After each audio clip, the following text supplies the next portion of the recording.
السلام عليكم ورحمة الله وبركاته. اللهم صل وسلم وبارك على سيدنا محمد وعلى آله وصحبه أجمعين.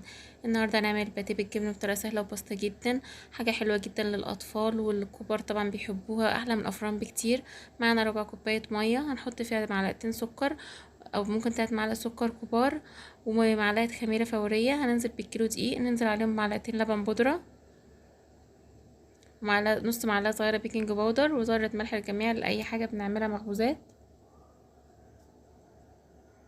وبيضة، ونحط عليها شوية فانيليا صغيرين سايلة ومعلقة خل، وننزل بالخميرة اللي احنا دوبناها.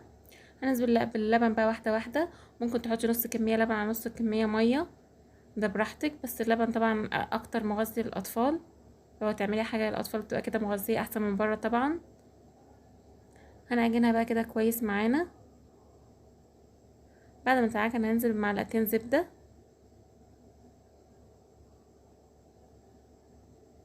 نعجنها تاني بالزبدة، معلقتين بس زبدة، ممكن سمنة لو مش متاح زبدة او زيت. هنا هتكون شوف بقى العجينه معانا يعني طريه.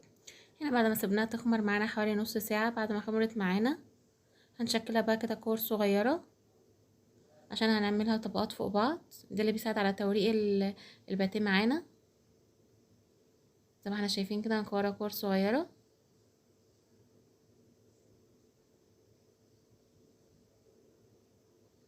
هنا بعد ما خلصت كل الكميه هنسيبها شويه، ممكن نسيبها شويه ترتاح حوالي 10 دقايق. بعد كده نمسك كوره كوره ونفردها معانا.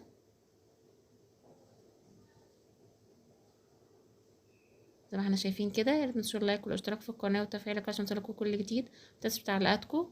هنجيب بقى طبق ونحط فيه كوره كوره كده من اللي احنا فردناها، وندهنها دهنة زبدة ورشة نشا عشان يساعد على التوريق معانا.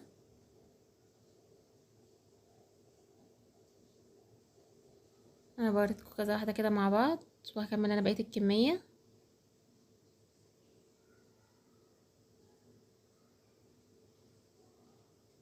هنا بعد ما خلصتها بوريكم عملت طبق 10 طبقات فوق بعض.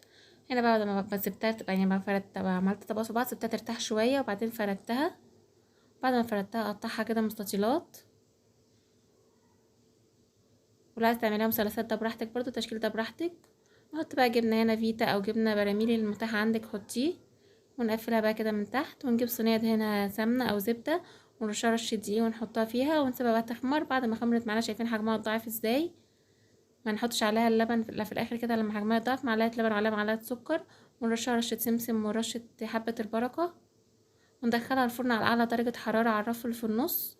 هنا بعد ما خرجت معانا لو اللي استوت من تحت ممكن تشغلها الشواية، بس اهم حاجه تخليها على اعلى درجه حراره عشان تبقى هشه معاكي من يعني كريسبي من بره وطريه من جوه. تنسوا اللايك والاشتراك في القناه والتفعيل عشان توصلوا كل جديد. شايفين مورقه ازاي والتوريات عامله ما بينها ازاي، حلوه جدا، جربوها.